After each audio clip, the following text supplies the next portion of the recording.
Eleanor Scott looked me dead in the eye and said, "Jacob, this house was promised to my son. You're just holding it for him." For a moment I thought I misheard her.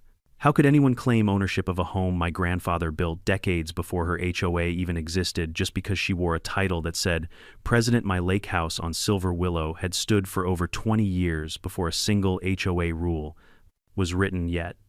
Now she insisted I hand it over to her spoiled 7-year-old boy who probably couldn't even mow a lawn by himself. I didn't realize those words were only the beginning of a nightmare: fake fines, threatening letters, midnight vandalism, and a forged deed designed to steal everything my family left behind. But I, Jacob Turner, wasn't about to bow to tyranny disguised as neighborhood rules. I fought back with the law, with evidence, and with every ounce of determination I had to protect the last piece of my family's legacy. Before we dive in, comment your location and local time below and subscribe so you don't miss one of the most unbelievable HOA showdowns ever told. The sun was just beginning to rise over Silver Willow Lake when I pulled into the gravel driveway that led to my grandfather's old cabin, now mine. It was peaceful, the kind of morning that made you forget the world could be cruel. Mist floated over the still water, birds called from the pines, and for a few fleeting minutes I felt lucky. My name was Jacob Turner, and I had inherited the one thing that still felt pure in this noisy, chaotic world: the Turner Lake House. My grandfather, William Turner, built this place with his own hands back in 1972, long before the lakeshore became the luxury zone it is now. The walls still smelled faintly of cedar and old pipe smoke. Every plank creaked the way it always had when I was a kid, sneaking cookies from the kitchen while Grandpa whittled wooden ducks by the window. It wasn't fancy, but it was ours, paid off, private, and protected by history. The neighborhood around the lake had changed dramatically since those days. What used to be modest fishing cabins and family cottages were now glass-walled vacation homes with docks big enough to host parties. The newcomers weren't bad people, just wealthy, disconnected from the kind of sweat that builds a home. And along with that wealth came something far worse: the Silver Willow Lakeside Homeowners Association. Now here's the thing: my grandfather's property predated the HOA by 23 years. According to county records, the Turners' plot was carved out long before the subdivision was ever platted. That meant one crucial detail: I wasn't a member, nor could I be forced to become one. It was written clearly in state law: pre-existing properties shall not be subject to newly incorporated homeowners' covenants unless voluntarily joined. But people like Eleanor Scott, the HOA president, never cared much for legal definitions. Eleanor was the kind of woman who walked around like the world owed her a crown. Her hair was always in that perfect salon curl, her voice sharp and commanding. To her, rules were sacred, but only when they gave her power. She'd been president for almost 6 years, and the stories about her were legendary. Fining an elderly couple for having the wrong shade of beige on their porch chairs. Threatening to tow someone's car because it had a non-conforming license plate frame. She was a walking lawsuit waiting to happen. I'd seen her around before, driving her pearl-white Lexus SUV past my property, glaring like she was auditing my existence. I always thought she was just nosy. I never imagined she was plotting something. That all changed one quiet afternoon in early spring. I had just returned from the grocery store, juggling 2 paper bags and my car keys, when I heard the unmistakable click of heels on gravel. I turned, and there she was, Eleanor Scott, marching straight toward me with a smug smile that made my stomach knot. "Jacob Turner," she began like a principal about to expel a student, "we need to talk about this house." I frowned. "What about it?" She clasped her manicured hands. "This home was promised to my son Aiden when he turns 18. You've had plenty of time to vacate, and I suggest you start making arrangements now." I nearly dropped my groceries. "Excuse me, promised by who?" "By me, of course," she said without hesitation. "The HOA has plans to expand community access to the lakeshore. Aiden will be part of that project. You wouldn't want to stand in the way of progress, would you?" For a moment, I was speechless. Then I laughed, the kind of laugh that escapes when your brain can't process the level of absurdity it's hearing. "Ma'am, this is private property. My family has owned it for over 50 years. I don't care what plans your little club has." Her smile vanished. "That's not how this works. You're surrounded by HOA properties now, which means your home is subject to community standards." "No," I said firmly. "It means you're surrounded by me." Her eyes narrowed. "We'll see about that." She turned sharply and walked back toward her car, her heels stabbing the dirt like punctuation marks to her threat. I thought that was the end of it, just another ridiculous HOA encounter I'd laugh about later. I was wrong. The first letter arrived 3 days later, a neatly folded notice taped to my mailbox. Violation number 001. Non-compliant exterior hardware front door knocker. There was just one problem. I didn't have a door knocker. Then came another. Violation number 002. Improper lawn maintenance, grass, excessively wet. That one nearly made me choke on my coffee. My backyard is the lake shore. The grass was wet because it was next to water. By the end of the week, I had a stack of fake citations thicker than a deck of cards. Each one looked official but wasn't signed by any recognized officer. The letterhead said Silver Willow HOA Enforcement Division, except there was no such division. I checked. It didn't exist in any record. I realized Eleanor had gone rogue. She was manufacturing fines, probably hoping to pressure me into submission. So I did what my grandfather always told me to do when dealing with bullies: document everything. I started keeping a binder. Every letter, every envelope, every timestamp from my mailbox camera, all neatly filed. When I compared the postmarks, I noticed something strange. All the letters came from Eleanor's personal P.O. box, not the HOA's official one. The harassment escalated quickly. Trash began showing up on my lawn. Someone smashed my mailbox with a bat. Spray paint appeared on the sidewalk spelling "Get Out." Thankfully, they didn't touch the cabin. I guess they were under orders not to damage what they planned to steal. That's when I knew it was time to act. I contacted Marcus Hale, a local attorney who specialized in property disputes. Marcus was sharp, calm, and had a dry humor that made me feel like I wasn't losing my mind. After reading the letters, he smirked and said, "She's either stupid or overconfident. Either way, we'll make her regret this." Marcus helped me file a police report for harassment and sent Eleanor a cease and desist letter citing state property laws. It outlined clearly that my home predated the HOA and that their covenants had no jurisdiction over my property. For a while, it worked. The fake letters stopped. The street was quiet. I even started sleeping peacefully again until one night, around midnight, when I heard voices outside. Whispers, footsteps on gravel, the crunch of glass. I looked through my bedroom window and saw 3 figures near the dock. Teenagers laughing, holding flashlights and something metallic. My stomach dropped. I recognized one of them instantly, Aiden Scott. His bright varsity jacket reflected under the moonlight like a warning sign. I grabbed my phone, started recording, and quietly loaded my registered shotgun. I didn't want violence, just safety. When I stepped onto the porch, I shouted, "Private property, leave now." They froze. One of them raised what looked like a baseball bat. "Go back inside, old man," he yelled. I flipped on the floodlight. The moment they saw the gun pointed safely downward, safety on, they bolted like deer. Tires screeched. Silence returned. That night, I filed another report.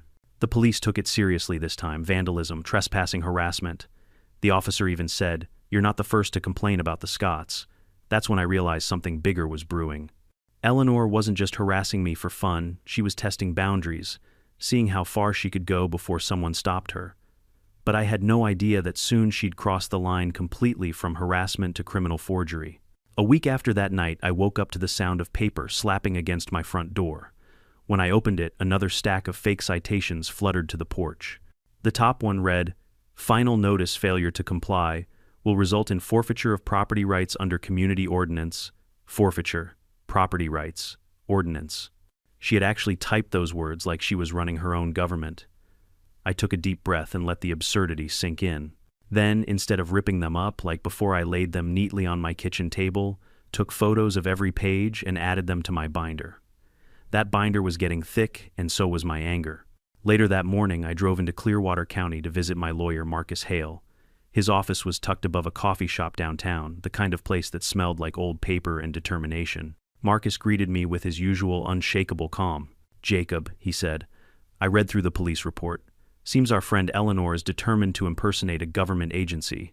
"Determined is one word," I muttered, sliding the new stack of citations across his desk. "Delusional might be better." He glanced through them, whistled softly, and leaned back in his chair. "She's overstepped.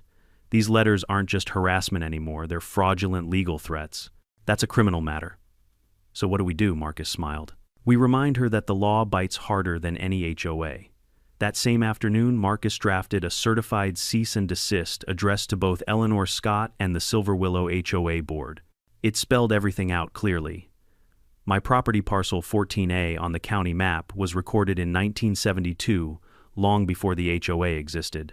Under state statute 41-223, no HOA may extend jurisdiction over properties outside their platted subdivision. Any further contact regarding fines or compliance would constitute harassment and extortion. He even copied the sheriff's department just to make the warning official. 3 days later, Eleanor received it. And I knew she did because that evening, her Lexus slowed in front of my driveway headlights, idling for a full minute before driving off. She didn't wave. She didn't even blink, just stared. For a while, things seemed calm. The letters stopped. The street went quiet again. I spent my mornings fixing up the dock, repainting the shutters, finally feeling like life was returning to normal. Even the neighbors, most of whom belonged to the HOA, began acting friendlier. A few nodded at me from across the street, maybe realizing the feud had gone too far. But peace never lasts long when power is threatened. One Saturday afternoon, while cleaning out the shed, I noticed a strange car parked across the street. 2 men sat inside, pretending to read a map. When I stepped outside, they quickly looked away. 10 minutes later, they drove off. That same evening, I found my trash cans tipped over, contents strewn across the lawn. My security camera caught only the back of a hoodie disappearing into the dark and a faint glimpse of Eleanor's white SUV waiting down the block. The next morning, I received another letter. This one wasn't a fake HOA notice. It was handwritten, signed E.S. Jacob. It doesn't have to be this way. Transfer the deed voluntarily, and I'll make sure you're compensated fairly. Otherwise, don't blame me for what happens next. No return address. Just venom. Marcus told me not to respond. Every letter she sends, keep it. We'll build a record. Harassment, intimidation, maybe even racketeering if she keeps using HOA resources. So that's what I did. I kept everything. Weeks passed and summer rolled in heavy and humid. Life at the lake should have been peaceful barbecues, fishing boats, laughter from kids splashing near the docks. But every time I looked toward Eleanor's grand lakefront mansion, I saw curtains twitch. She was watching me, always watching. Then one humid night in July, my motion sensor lights flashed at 1:43 a.m. I pulled up the live camera feed on my phone, and there they were again. 3 figures in hoodies sneaking around the edge of my yard. One of them kicked over my no trespassing sign. I called the sheriff immediately. By the time a cruiser arrived, the intruders were gone, but the officer, a calm man named Deputy Reed, stayed to review the footage. He paused when one of the figures turned slightly toward the camera. "That looks like Aiden Scott," he said quietly. I nodded. "I was afraid you'd say that," Reed sighed. "Jacob, I'll file the report, but you should probably think about upgrading your system. Maybe more lighting and alarm." I did exactly that the next day. New cameras, new locks, and a reinforced mailbox made of solid steel. This time they'd have to hit it with a truck to break it. For a brief period, nothing happened. I started to hope maybe the warning scared them off. But as I soon learned, Eleanor wasn't done yet. She was just changing tactics. It began with whispers in the neighborhood. People I barely knew started avoiding me. The mail carrier hesitated to stop at my box. One neighbor, Mrs. Holloway, told me that Eleanor was spreading rumors that I'd been illegally occupying HOA property. Another said she told the board that I was under investigation for property tax fraud. Marcus laughed when I told him. "That's classic defamation. Keep note of who repeats it. If this goes to court, hearsay from multiple residents will bury her." So I kept my head down, but my patience was thinning. Every morning I woke up expecting another stunt, and sure enough it came. One hot August afternoon, while mowing the front yard, I heard gravel crunching behind me.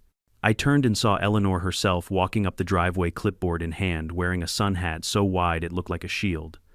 I turned off the mower. "You're trespassing, Eleanor." She smiled faintly. "Oh, don't be dramatic. I'm just here to conduct a visual inspection." "Inspection for what? .com. "For compliance." I laughed, shaking my head. "You've got no jurisdiction here. We've been through this." Eleanor tilted her chin upward. "That's where you're wrong, Mr. Turner. You see, we've recently updated the association's boundaries. The board voted unanimously to include your parcel." I blinked. "You can't just vote to seize private property. That's not how jurisdiction works." Her grin widened, almost gleeful. "You'd be surprised what a community can do when it's united." Something about the way she said united sent a chill through me. I stepped forward, my voice low. "Leave my property, Eleanor, now, or I'll have you removed for trespassing." Her eyes locked on mine, cold, unwavering. Then she slowly turned heels, clicking against the pavement as she walked back to her Lexus. Before getting in, she looked over her shoulder and said, "Enjoy it while you can, Jacob. You won't have it much longer." That night I couldn't sleep. I sat by the lake, listening to the frogs and the hum of distant traffic, trying to calm the storm in my chest. Every reflection on the water looked like another problem waiting to surface. The next morning I made a decision. If Eleanor wanted to play hardball, then I would play by the book, every law, every record, every document she'd never bothered to read. Marcus and I spent the next week pulling public land records. What we found was crystal clear. The Silver Willow HOA's legal boundary map ended 2 lots before mine. There was even an annotated note from the county surveyor stating, Lot 14A, excluded due to pre-existing private deed. Marcus grinned like a man holding the winning hand in poker. She can't touch you, Jacob. Not legally. Then why doesn't she stop? I asked. Because he said people like Eleanor don't care about what's legal. They care about control. And when control slips through their fingers, they get desperate. He was right, because just a few days later, desperation turned into something far darker. That Friday, I came home from town to find a county truck parked in my driveway. A man in a reflective vest approached me, clipboard in hand. Afternoon, sir. We're here for a preliminary inspection. Property ownership verification. I frowned. Inspection ordered by who? He checked his notes. Says here. Silver Willow Lakeside HOA requested it. Claimed there's a boundary dispute. I clenched my fists. There's no dispute. The records are clear. He looked uneasy. Then you might want to talk to the county clerk. Your name's been flagged for a deed review. My heart sank. A deed review meant someone had filed a transfer or alteration request. And I already had a gut feeling who that someone was. The next morning I called Marcus. She's not just harassing me anymore, I said. She's trying to steal my house on paper. He went silent for a moment. Then he said, Jacob, it's time we dig deeper, real deep, and that's exactly what we did. When Marcus told me we were going to dig deep, I didn't realize he meant it literally. By the next morning, we were sitting in the dusty basement of the Clearwater County Clerk's office, surrounded by metal filing cabinets older than both of us combined. The fluorescent lights buzzed faintly overhead, the air thick with that dry paper smell that always reminded me of time standing still. Marcus adjusted his glasses and started flipping through a series of deed books like a man searching for a ghost. Every property in this county leaves a paper trail, he said, even the fake ones. We started with parcel 14A, my grandfather's land. The file was simple, a clean chain of title running from William Turner to my father and from my father to me. No liens, no encumbrances, no covenants. It was as solid as the old wooden beams in my cabin. But then tucked behind the last notarized page was something new, a photocopy stamped Received, Pending Review. Marcus froze. This wasn't here last time I checked. He slid the page toward me. It was a quitclaim deed dated just 2 weeks ago, transferring ownership of my property to Aidan Scott. The signature at the bottom read Jacob Turner. I felt my throat tighten. That's not my handwriting. I know, Marcus said grimly. And this notary seal, he leaned closer, belongs to a woman named Linda Chavez, registered in this county, but her commission expired 6 months ago. Expired. Yep, and the county stamp looks photocopied. Whoever forged this knew just enough to be dangerous. The clerk, an older man named Dale, wandered over when he heard us muttering. He peered at the document and let out a low whistle. I've seen that name pop up twice this week. You're not the first. What do you mean? Marcus asked. Someone's been submitting bogus transfers tied to HOA properties. Looks like they're trying to shift boundaries on paper, make old parcels look like part of new developments. We flagged 3 of them already. I clenched my jaw. You think Eleanor's behind all of them? Dale shrugged. Wouldn't surprise me. Some of those HOA types think the county records exist just to rubber stamp their paperwork. Marcus leaned back, tapping his pen against the desk. All right, he said finally. We're going to put a freeze on this file. No transfers, no updates, nothing moves until we're done investigating. He filled out an affidavit of fraudulent filing and had me sign it right there. Within an hour, my title was locked. If Eleanor tried to push another forged deed, it would bounce straight back. But even with the legal safety net, I couldn't shake the unease crawling under my skin. Someone had gone through the trouble of faking my signature, finding a lapsed notary seal, and walking the document right into the county office. That wasn't just arrogance, it was intent, and intent meant she wouldn't stop. Over the next few days, Marcus dug deeper. He called the notary's office, left messages, even drove to Linda Chavez's registered address, a small brick house on the edge of town. She wasn't there, but her neighbor mentioned something interesting. Linda's notary stamp had been reported stolen 3 months ago. That was all Marcus needed to loop in the district attorney's office. Within 48 hours, the DA had opened an investigation into potential forgery and real estate fraud. Meanwhile, I was told to stay alert and keep recording everything. Which turned out to be wise advice, because a few nights later, the Scotts made another move. It was around midnight when my phone pinged. The security system sent a motion alert from the edge of my driveway. I opened the feed and saw two figures again, one tall, one shorter.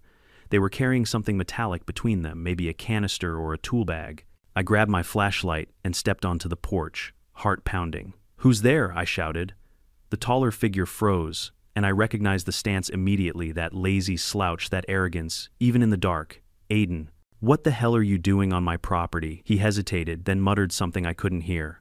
The smaller figure, maybe one of his friends, whispered frantically, "Let's go, man," Aiden smirked. "Enjoy your house while it lasts, old man." Then they sprinted off into the night.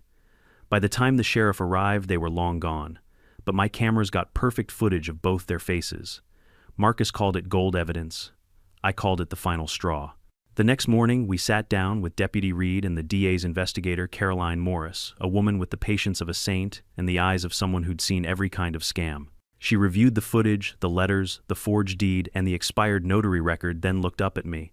"Mr. Turner," she said, "you're sitting on a textbook case of criminal harassment and attempted property theft. We'll need a formal statement and access to your security logs. You'll have everything I said without hesitation." While the county built its case, Marcus had another idea. "If she wants to play bureaucratic games," he said, "let's beat her at her own." He pulled up the Silver Willow HOA's Articles of Incorporation and started highlighting section after section. "See this. They only have enforcement authority over parcels specifically platted under their subdivision map. And your property," he flipped to a page showing my lot clearly outside the boundary line, "isn't even on it. So legally," I asked, "they can't find me, inspect me, or even contact me." "Exactly. Which means every notice she's sent is not only invalid but potentially mail fraud if she used postal services." He grinned. "And guess who loves mail fraud cases?" "The feds," I said, realizing where this was going. "Bingo. The U.S. Postal Inspection Service takes that stuff personally." Marcus contacted them the next day. Within a week, I had 2 federal inspectors at my house, both wearing suits far too warm for the summer heat. They examined the envelopes I'd saved, same return address, same fake HOA letterhead, same P.O. box registered under Eleanor Scott's name. One of them, Inspector Willis, smiled slightly. "You did good keeping all this, Mr. Turner. This woman just turned a neighborhood feud into a federal offense." For the first time in months, I felt a spark of hope. But Eleanor wasn't the kind of woman to sit quietly while the walls closed in. A few days later, I was cleaning the porch when a courier pulled up and handed me a thick manila envelope. Inside was a formal complaint from the HOA's attorney, or rather the attorney Eleanor had hired without the board's approval. The document accused me of interfering with community operations, defaming leadership, and threatening residents with firearms. It demanded $50, 0 inches, damages, and immediate removal of unauthorized security equipment. I almost laughed out loud. Unauthorized security equipment. They were referring to my cameras. Marcus reviewed it and shook his head. "This is pure intimidation. There's no legal ground here. But we'll respond officially, not because she deserves it, but because we're going to make this part of the record." He drafted a counter-response citing malicious prosecution and abuse of process. And just for good measure, he sent copies of the forged deed and federal case number to Eleanor's supposed attorney. That was the end of that. The attorney withdrew within 48 hours, stating he'd been misled about the nature of the case. It was beautiful, like watching a tower of lies collapse in slow motion. By late August, the investigations were in full swing. The county subpoenaed Eleanor's phone records, bank statements, and email correspondence. It didn't take long before patterns emerged, multiple fine payments deposited into her personal account, and several emails instructing her son to handle Turner's property situation quietly. Marcus called me the moment the DA confirmed it. "She's cooked, Jacob. They've got enough to charge her on 3 counts already." Still, I kept my guard up. People like Eleanor don't go down without drama. And sure enough, a few days later, I spotted her again standing across the street pretending to water her flowers, watching me with that same icy smirk. I remember thinking, she knows something's coming. Maybe she can feel it. What neither of us knew then was that the real showdown, the one that would finally end this nightmare, was only days away. And it wouldn't happen in a courtroom. It would happen right here on my front lawn, in the middle of a storm. The storm came without warning. One moment the lake was calm and glassy, reflecting the silver of a rising moon. The next, thunder cracked like a gunshot over the hills. The wind howled through the trees, whipping branches and slamming my screen door so hard it nearly tore off the hinges. I was sitting at my desk reviewing Marcus's last email, the one confirming that the county prosecutor was ready to file formal charges against Eleanor Scott for forgery and harassment when I heard it tires on gravel, slow and deliberate. At first I thought it was the wind carrying sound from the main road, but then headlights swept across my living room wall. I stepped toward the window and saw a white Lexus SUV parked halfway up my driveway, its engine idling under the rain.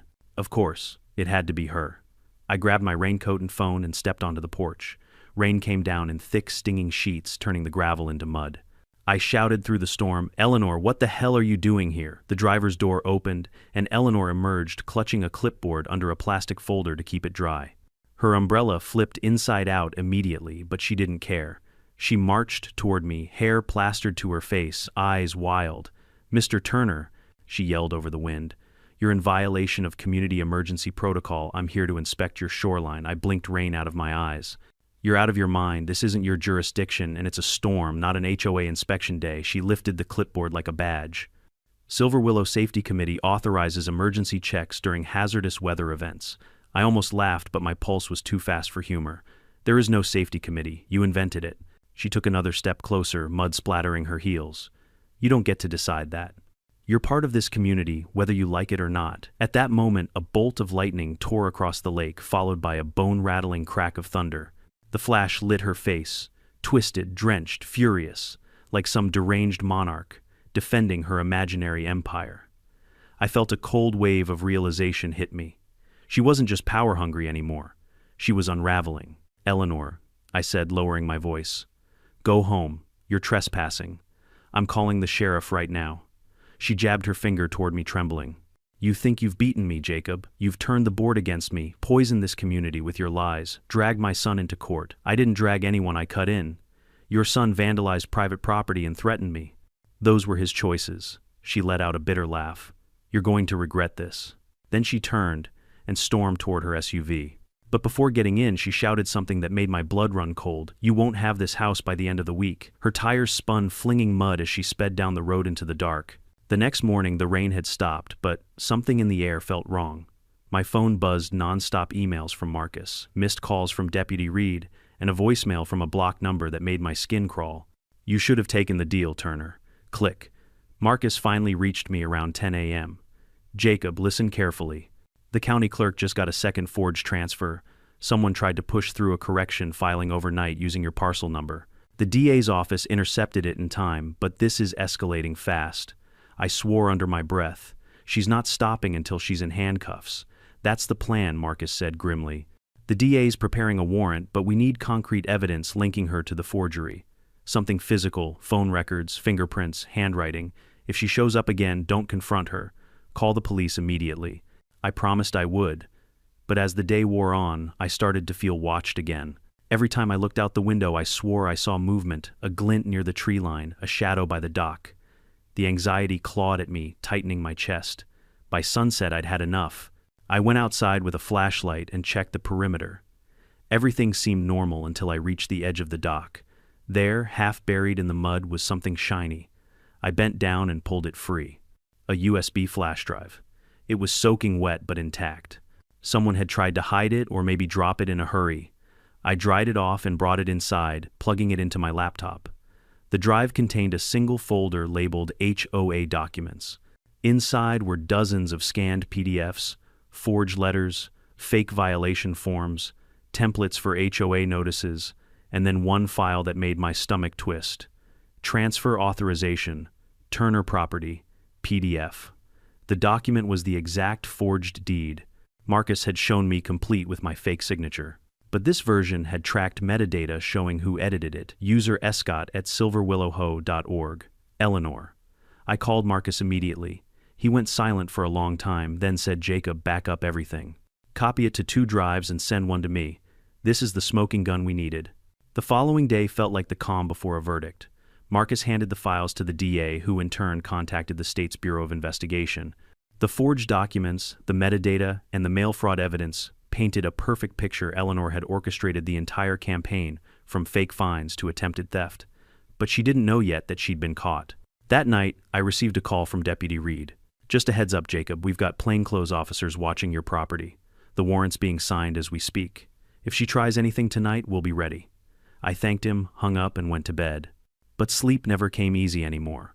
Around 2:17 a.m., motion sensors triggered again. My cameras lit up Eleanor's SUV creeping up my driveway, headlights off. She got out holding a flashlight and what looked like a clipboard again. But this time she wasn't alone.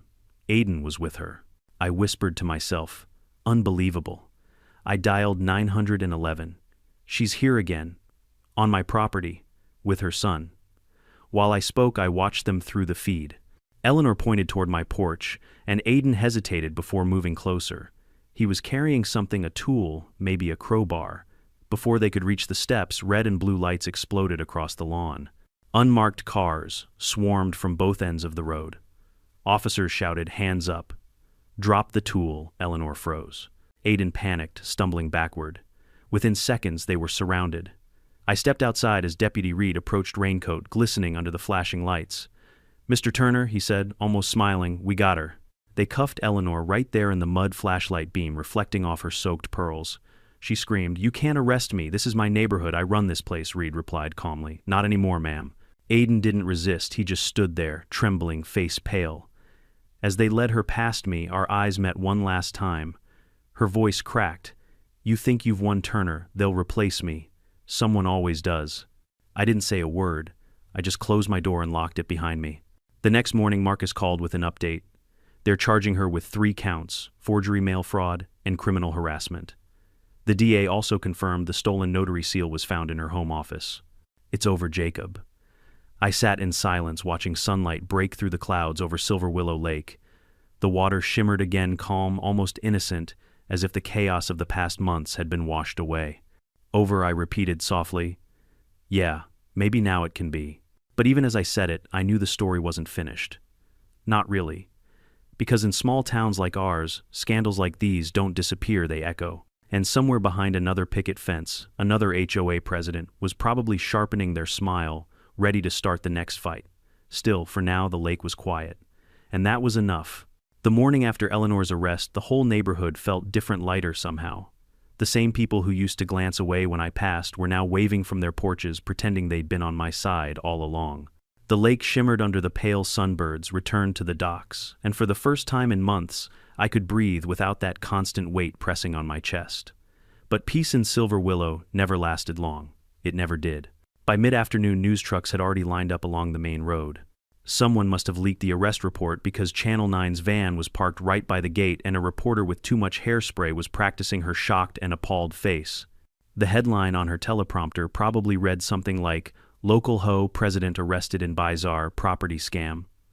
I stood on my porch with a mug of coffee watching it all unfold. It was surreal. For months, Eleanor Scott had terrorized me behind closed doors, fake fines, fake deeds, fake authority, and now the entire county was watching her downfall live on television. Marcus called around noon. His voice was calm but tired, the tone of a man who'd been on the phone with prosecutors since dawn. "Jacob, they executed the search warrant at her house this morning," he said. "You're not going to believe what they found." I leaned against the porch railing. Try me. 3 separate binders labeled compliance actions, each one filled with copies of forged citations, fake HOA memos, even handwritten notes about how to pressure homeowners who resisted. And guess what? You're in all 3 volumes. I let out a long, slow breath. She kept records of her crimes. "Oh, not just records," Marcus added. "They found envelopes of cash, thousands of dollars, payments from residents who thought they were paying legitimate fines. She was pocketing them." That landed like a hammer. All those homeowners she'd bullied into compliance, all the couples who'd quietly settled disputes they'd been victims to. And now, their money was evidence. The sheriff's office issued a statement that afternoon, confirming that Eleanor's arrest was part of a larger investigation. Apparently 2 more board members were also being questioned. The entire HOA was suddenly scrambling to distance themselves from her. Deputy Reed stopped by that evening to check in. He was still in uniform but looked exhausted, his boots caked with lake mud. "Just wanted to give you a heads up," he said. "She's being arraigned tomorrow morning. They'll probably try to set bail, but the DA's pushing to hold her. Too much risk of tampering with witnesses." "Witnesses like me?" I asked. He nodded. "Exactly. Don't be surprised if the defense starts digging into your background trying to make you look like some conspiracy nut. It's standard," I laughed bitterly. "After all this, they can dig all they want. I've got everything on record. Reed smiled faintly. That's why she lost Jacob. You played it smart. Most people in your position would have yelled back or given up. When he left, I sat outside long after dark, staring across the lake. The wind was gentle again, rippling the water's surface in small, calm waves. For a while, I let myself believe it was over. Then, 2 nights later, I learned just how wrong I was. It started with a phone call from Marcus at 9:46 p.m. Jacob, you near the TV, turn on channel 7. The urgency in his voice made my stomach twist. I grabbed the remote and switched it on. There she was, Eleanor Scott, sitting in a bright orange jumpsuit behind a metal table, giving an exclusive interview from county jail. The Chiron Red HOA president claims she was framed. The reporter leaned forward dramatically. Mrs. Scott, are you saying these accusations are false? Eleanor's face was pale but defiant. Absolutely. That man Jacob Turner, he doctored those documents himself. He's been trying to destroy this community for years. I was protecting our neighborhood. The reporter nodded sympathetically as if she were interviewing some misunderstood activist instead of a felon. Eleanor continued, her voice, trembling just enough to sound convincing. Jacob Turner is dangerous. He threatened my son. He's obsessed with driving us out. Everything I did was for the safety of Silver Willow. I stood frozen, remote in hand, pulse thudding. The camera zoomed in on her face as she added, he's not even a real homeowner. His property title is under dispute. Marcus sighed on the phone. She's spinning it. Probably her lawyer's idea to seed doubt, muddy the waters. Well, it's working, I muttered, watching the flood of online comments scroll across the bottom of the screen. Typical HOA drama. Who even knows who's lying anymore? Sounds like that guy forged the deed himself. The internet didn't care about facts.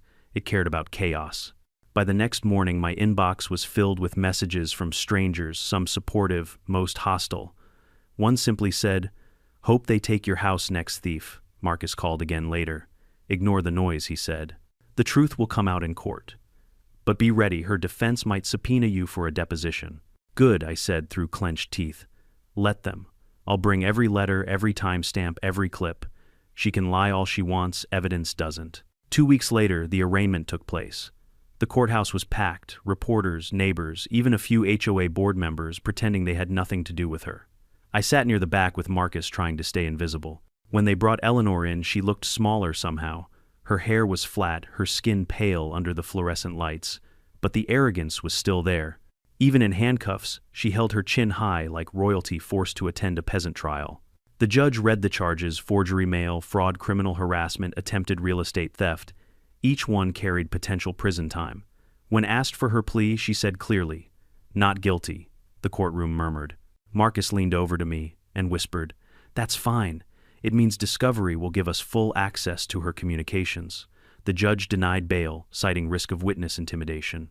Eleanor's jaw tightened, but she didn't flinch. She just stared straight ahead right at me. For a second, I saw something flicker in her eyes. Not anger this time, but something colder: calculation. That night, I got another anonymous message. This one wasn't threatening, it was curious.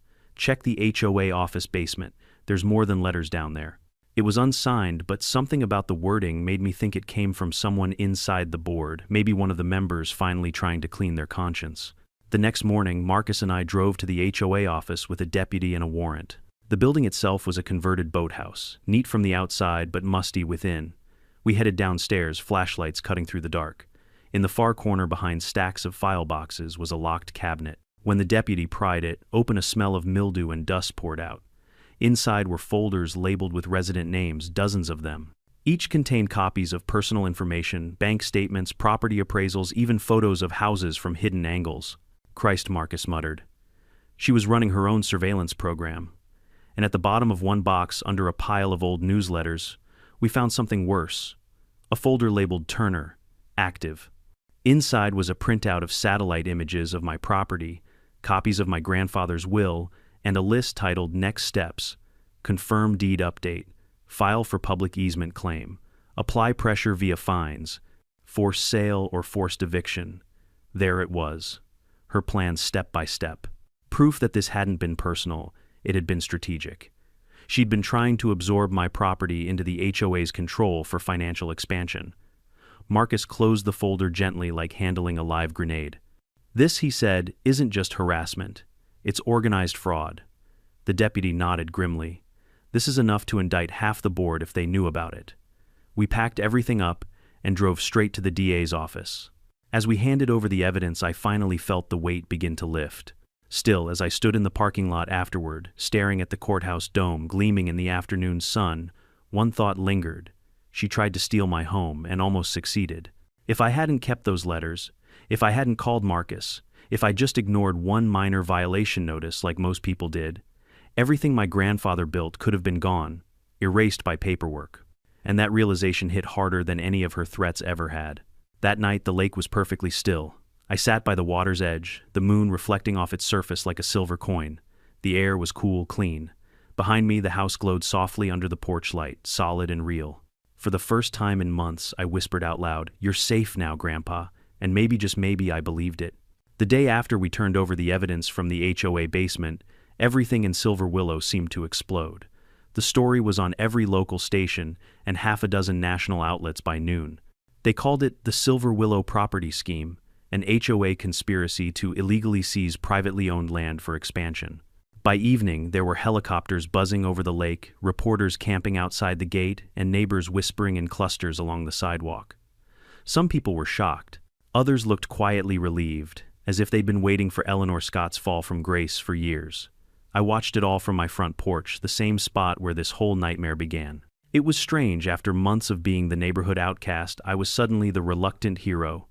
People I'd never spoken to before were stopping by with casseroles, pie, or awkward smiles. "Mr. Turner," one of them said, "we're sorry we didn't believe you." I just nodded. "You don't have to apologize. Just remember what she did." Because what Eleanor did wasn't just about me. It was about power. How one person could twist a community into her personal kingdom simply by convincing everyone she was right. Marcus called later that evening with updates from the district attorney's office. "You're going to want to sit down for this," he said. I did. "They've confirmed that Eleanor was transferring not just your property documents, but at least 6 others. She'd already forged 3 more quitclaim deeds, 2 in neighboring counties. Her plan was to rezone this entire shoreline as a private HOA-controlled lakefront district." I felt my jaw tighten. She was building an empire. Exactly, Marcus said. And she almost pulled it off. She had 2 appraisers on payroll, and a developer lined up someone from Atlanta who didn't know any better. They were days away from submitting the first redevelopment plan. "So if we hadn't found that folder, your grandfather's house would have been bulldozed by spring," he finished. For a long moment, neither of us spoke. I just listened to the sound of wind rustling through the trees outside. It didn't feel like victory. It felt like survival. 2 days later, Eleanor's preliminary hearing took place. The courthouse was packed again, this time not with reporters but with residents, dozens of them clutching documents, letters, and old payment receipts. They'd all come forward after the news broke, realizing they too had been targeted. The DA, a sharp woman named Linda Pierce, opened with a speech that could have come straight from a true crime documentary. Eleanor Scott abused her position of authority to fabricate violations, extract illegal payments, and forge property transfers under the guise of community management.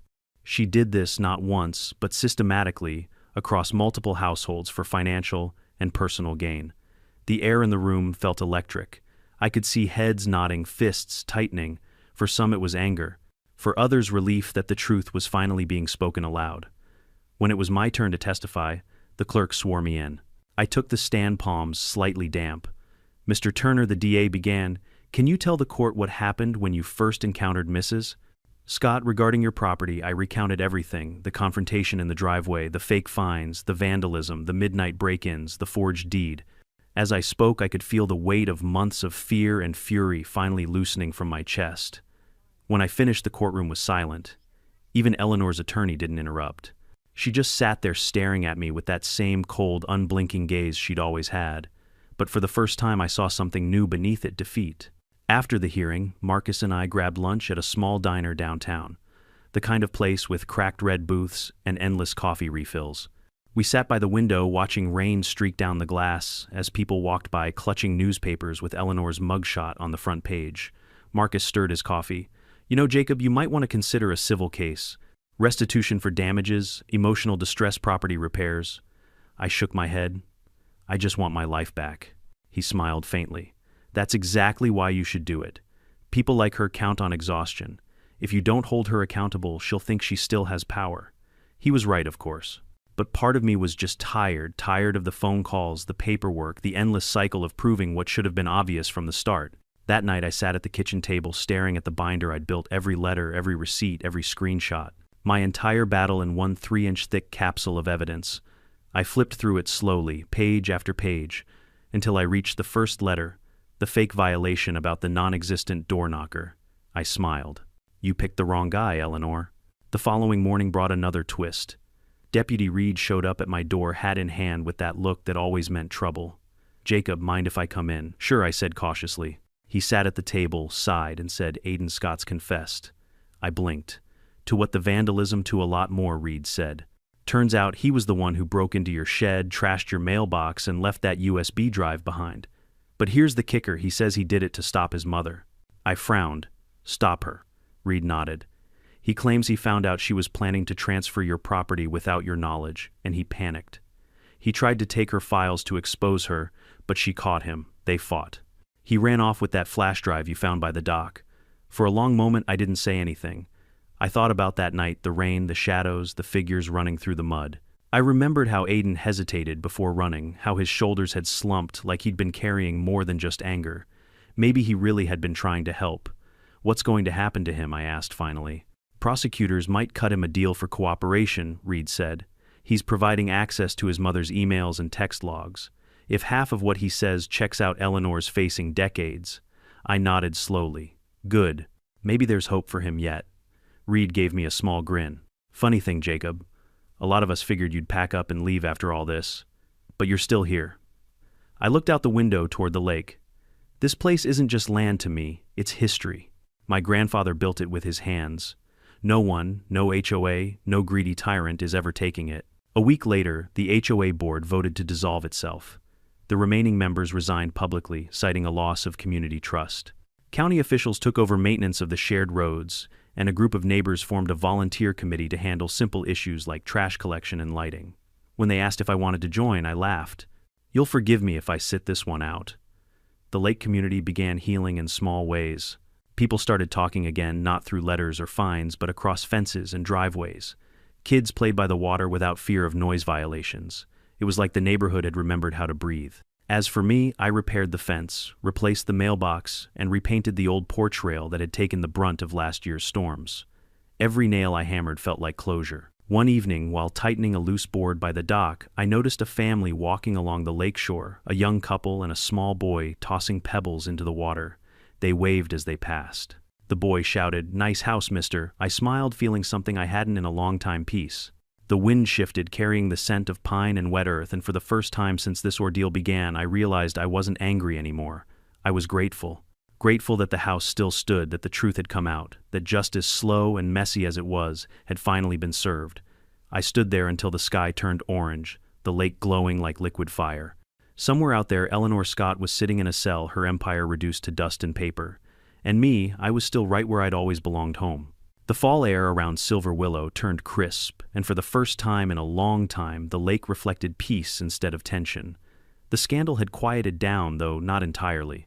The HOA's collapse had left a vacuum, and as always happens when authority vanishes, chaos tried to slip in. Some residents wanted to rebuild the HOA under a new name. Others wanted nothing to do with any kind of association ever again. Every other week, flyers appeared on doorsteps calling for a fresh start for Silver Willow. They were anonymous, unsigned, but the formatting, the tone, the bold capital letters, I recognized them instantly. It was Eleanor's style. Except she was still in county jail awaiting trial. I called Marcus the moment I saw one. "You think she's still pulling strings from inside?" he sighed. "Wouldn't surprise me. She's filed half a dozen motions from her cell, already claims she's being mistreated, demands for early release, even a handwritten petition saying she's rebuilding community trust. Classic narcissism. She's trying to rewrite the narrative before sentencing. So who's making these flyers could be one of her old board members. People like her always have loyalists, the ones who still believe she was just misunderstood." He paused, then added, "Don't worry, Jacob. None of this changes what's coming. The evidence is overwhelming. Once the trial starts next month, she's done." For a while, I believed him. I wanted to. But a few nights later, around midnight, my motion sensor lights flicked on again. At first I thought it was a raccoon, but when I checked the security feed, my stomach tightened. Someone was standing at the edge of my driveway. They weren't moving, just standing there facing the house. Too far for the camera to catch the face, but close enough to feel wrong. After a few seconds, they turned and disappeared into the dark. The next morning, I found a note tucked under the windshield wiper of my truck. The handwriting was jagged, rushed. "You think this is over?" It isn't. She had plans for all of us. No signature. Marcus came over later to pick up the note and added it to the growing folder of evidence. "Could be intimidation," he said, "or it could be someone trying to scare you into leaving before the civil cases finish." Either way, I muttered, they picked the wrong house. A week later, I was subpoenaed again, this time not for Eleanor's criminal trial, but for a civil forfeiture hearing tied to her assets. Apparently, the DA's office was working to seize any funds she'd gained through fraudulent HOA activities and return them to victims. When I arrived at the courthouse, the atmosphere felt different, quieter, heavier. Eleanor was there wearing the same orange jumpsuit, but looking thinner, older. Her eyes darted between reporters like a trapped animal searching for sympathy. When she saw me walk in, she smirked. Her attorney stood and began with a speech that could have won an Oscar for delusion. My client was merely overzealous in her duties. While her actions may have been misguided, they were not malicious. She believed she was protecting community interests. The DA stood up immediately after. Protecting interests by falsifying documents, stealing funds, and terrorizing residents, Mrs. Scott's zeal nearly cost innocent people their homes. The judge, a stern man with steel-gray hair, didn't say a word until the arguments ended. Then he leaned forward and said, "Mrs. Scott, the court finds sufficient cause to freeze all assets connected to your activities under the Silver Willow HOA. This includes personal accounts, property, and holdings." Eleanor's composure cracked. "You can't do that. That's my money." The judge's gavel came down. Not anymore. For the first time, she looked small, not powerful, not intimidating, just small. When the hearing ended, I walked past her without saying a word. But as I did, she whispered something low enough that only I could hear. "You didn't win, Jacob. You just slowed me down." I kept walking. I wasn't giving her the satisfaction. By early November, word spread that Eleanor's trial date was officially set for the following spring. The DA wanted to consolidate the charges, and the FBI had joined the case due to the federal mail fraud counts. Life slowly began returning to normal again. The neighbors, once divided, had started hosting weekend cleanups and potlucks by the water. Kids carved pumpkins on my porch for Halloween, something unthinkable 6 months ago, when half the block was too scared to even look my way. But I couldn't shake the feeling that something still lingered, a residue of paranoia that clung to the air like humidity. Every creak of the dock, every unfamiliar car that slowed near my driveway sent my heart racing. Marcus called it post-trauma vigilance. I called it reality. Because a week later something else happened, something that reminded me just how deep Eleanor's reach really went. It was a Thursday evening when a white envelope arrived in my mailbox. No return address, just my name typed neatly in the center. Inside was a single sheet of paper. "You were right about her. Check the storage unit on Old Pine Road, Unit 47. I showed it to Marcus immediately. He frowned. "Could be a trap, could also be legit. Let's do it by the book." The next day he met me there with Deputy Reed and a warrant in hand. The storage facility sat on the edge of town, rows of rust-colored doors stretching toward the woods. Unit 47 was near the back. When the padlock was cut and the door rolled up, the smell hit us, first stale air mold and paper. Boxes stacked floor to ceiling, labeled in Eleanor's meticulous handwriting, HOA, Archives 2000 and 19-2023. Reed carefully opened the first box. Inside were bank ledgers, receipts, and dozens of handwritten letters from residents, all complaints, all ignored. In another box, we found photos, aerial shots of homes, cars, backyards, even families. Surveillance she had personally ordered.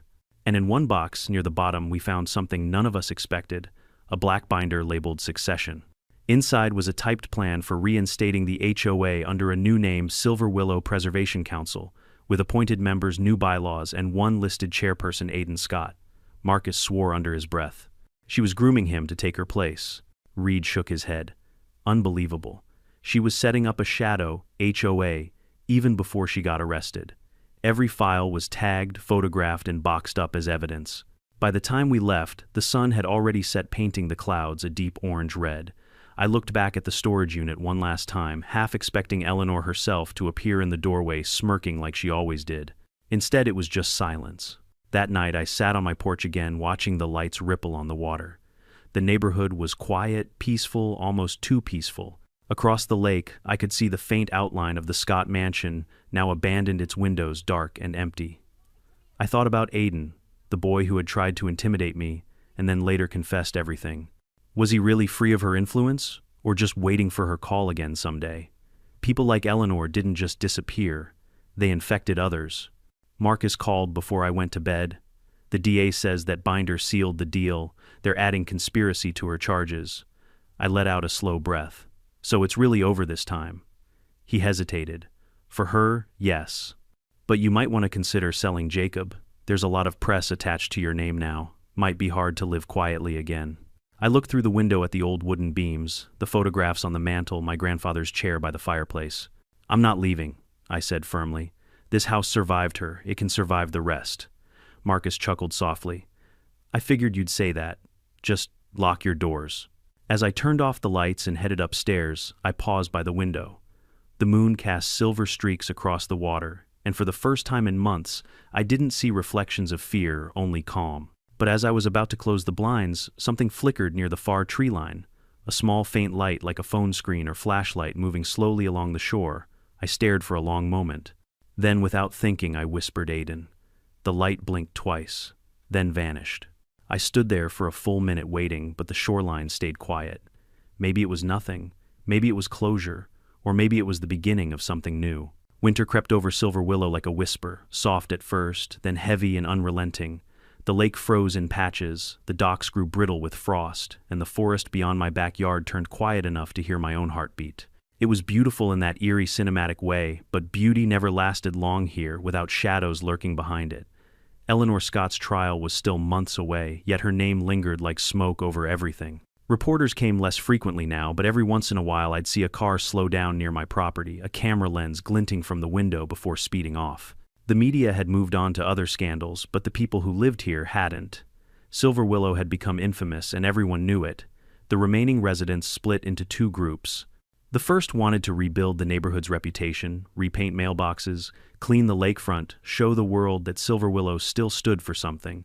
The other group, the quieter and more bitter one, wanted to tear down anything that reminded them of Eleanor, including the HOA office, and apparently anyone who ever defied her publicly. That second group didn't like me very much. One morning I found my name scrawled in chalk on the road at the end of my driveway, sell and leave. Marcus told me to ignore it. Cowards write in chalk, Jacob. They're harmless, but I wasn't sure. I'd lived long enough in this town to know that people who feared change could be more dangerous than those who chased it. Still, I carried on with my life. The holidays came and went quietly. I invited a few of the decent neighbors over for dinner, families who'd stuck by me through the madness. We shared food stories and laughter. For a night, the Turner Lake House felt alive again, full of warmth instead of legal documents and anxiety. But even in laughter, I could feel something lingering in the air, a memory of control of power unchallenged for too long. Eleanor had ruled through fear, and fear doesn't vanish when its queen is gone. It just waits for someone else to wear the crown. A week into January, I received a letter from the district attorney's office. The envelope was official sealed with the county insignia. Inside was a statement confirming that the trial of Eleanor Scott would begin on March 4th. It listed the witnesses, the charges, and a short line at the end that made me pause. Defendant requests permission to represent herself in part of the proceedings. I read it twice. Marcus called an hour later, his voice calm but cautious. Yes, it's true. She's partially firing her attorney. She's claiming no one understands her case like she does. I laughed bitterly. She's turning the courtroom into a stage. That's exactly what she's doing, Marcus said. She'll try to control the narrative again, but the evidence is airtight. Just stick to the facts when you testify. I've been sticking to the facts for almost a year now, I said. Facts are all I've got left. The night before the trial, I couldn't sleep. The house felt too big, too quiet. I found myself pacing from window to window, checking the locks, glancing out toward the dark tree line across the lake. That's when I saw it again, that faint flickering light. This time I didn't ignore it. I grabbed my flashlight and jacket and stepped outside into the cold.